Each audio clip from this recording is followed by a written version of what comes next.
Bonjour à tous et bienvenue dans cette masterclass sur les procédures de laboratoire. Vous le savez, la médecine moderne est fascinante, mais elle repose en grande partie sur des fondations que le grand public ne voit jamais. Aujourd'hui, on va décortiquer les rouages de l'analyse biomédicale, de la toute première manipulation de l'échantillon jusqu'à la validation des diagnostics moléculaires complexes. Alors on enfile sa blouse blanche et on se concentre, parce que dans notre domaine, chaque micro-détail compte littéralement. Gardez toujours en tête ce principe absolu, le diagnostic et le traitement d'un patient dépendent de résultats de tests fiables. C'est simple, derrière chaque flacon de sang ou d'urine que vous manipulez, il y a une vie humaine. Un traitement d'urgence ou une chirurgie majeure va dépendre des résultats que vous allez sortir. Il n'y a absolument aucune place pour l'à peu près. Votre rigueur, c'est vraiment le tout premier rempart du patient contre l'erreur médicale. Au programme aujourd'hui, on va passer en revue 6 étapes clés. La collecte des spécimens, l'automatisation et l'analyse, le contrôle qualité, l'étude des biomarqueurs, l'immunohistochimie moderne et pour finir, la validation diagnostique. Allez, on attaque tout de suite avec la première partie, la collecte et la manipulation des spécimens. Prenons un cas d'école très concret, la collecte d'urine sur 24 heures. Ce n'est vraiment pas qu'un simple recueil dans un bocal. Déjà, la réfrigération immédiate est vitale. Et puis, pour mesurer le volume, oubliez les cylindres gradués qui peuvent parfois être très imprécis. En laboratoire, on privilégie la méthode par le poids. C'est tout bête. On soustrait le poids du contenant vide au poids total, ce qu'on note souvent WC moins WC. Cette formule est hyper fiable pour prendre en compte la gravité spécifique de l'urine. Et attention, chaque biomarqueur a ses propres exigences de survie. Prenez les profils biochimiques courants pour la fonction rénale ou hépatique, comme la créatinine ou l'azote uréique du sang. Là, une simple réfrigération suffit. Mais si on passe à des hormones comme l'aldostérone ou au calcium, c'est une autre histoire. Il faut ajouter minutieusement de l'acide pour faire chuter le pH à exactement 4,5. Si vous utilisez le mauvais conservateur, c'est fini. Le biomarqueur est détruit avant même d'arriver dans la machine. Cette rigueur s'applique bien sûr aussi au sang. Pour préparer un sérum sanguin exploitable, la chronologie est reine. C'est exactement 20 minutes de coagulation à température ambiante. Ensuite, on centrifuge pendant 5 minutes à une vitesse très spécifique de 9000 tours par minute. Pourquoi cette précision ? Eh bien pour séparer le sérum à la perfection sans provoquer d'hémolyse. Ce sont ces petites étapes ultra précises qui font toute la différence entre un résultat douteux et un diagnostic en béton. Passons à notre deuxième grand point, l'automatisation et la fiabilité analytique. Pendant longtemps, le traitement manuel, c'était vraiment le talon d'Achille de nos laboratoires. Les risques de contamination ou d'erreurs de pipettage étaient fréquents. Heureusement, l'automatisation est arrivée. Et ce n'est pas juste pour nous faire gagner du temps, c'est une révolution absolue pour la fiabilité clinique. Les systèmes automatisés réduisent les erreurs de plus de 70%. Et comme les délais de traitement sont raccourcis, la sécurité des patients augmente d'environ 50%. Tout simplement parce que le médecin reçoit l'information critique beaucoup plus vite. Et cette technologie de pointe, elle sort même des grands labos. Pensez aux dispositifs POCT, les fameux tests sur le lieu de soins. Ils amènent l'analyse directement au chevet du malade.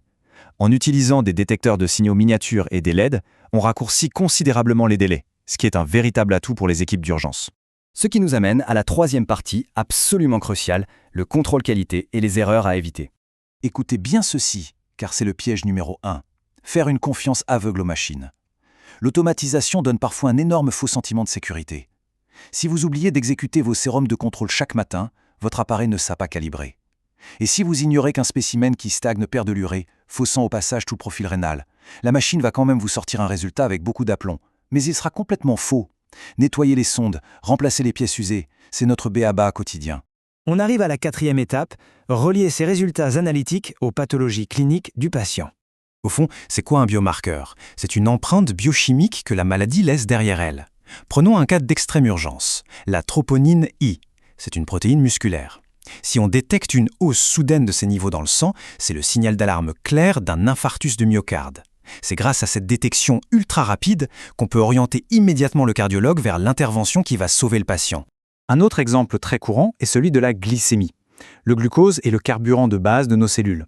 Quand on détecte des niveaux anormaux de façon répétée et précise, ce n'est pas juste un chiffre à noter dans un dossier. Ça déclenche sur le champ une prise en charge en endocrinologie. Ça illustre parfaitement comment une analyse de routine oriente directement le parcours de soins. Cinquième point, on plonge dans les principes de l'immunistochimie moderne. L'immunohistochimie, ou l'IHC pour les intimes, ça a énormément évolué. Ce n'est plus juste identifier un microbe sous un microscope. Aujourd'hui, c'est la boussole des traitements personnalisés. En détectant certaines protéines très spécifiques dans les cellules, on permet aux oncologues de décider s'ils peuvent utiliser des thérapies anticancéreuses ciblées, comme le trastuzumab. C'est littéralement de la haute couture médicale.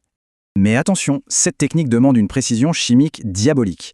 Regardez les tampons de récupération d'antigènes. Il faut un pH de 6,0 pour le citrate ou exactement 8,0 pour le DTA.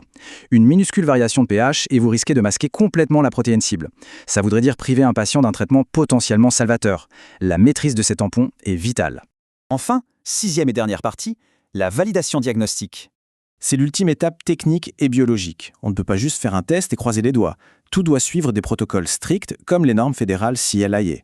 Il faut prouver la spécificité des anticorps et surtout utiliser systématiquement des contrôles réactifs négatifs. En gros, on lance le test sans l'anticorps primaire. Si un signal apparaît quand même, c'est qu'il y a un bruit de fond et le résultat est invalide. Sans cette reproductibilité, le test n'a aucune valeur clinique.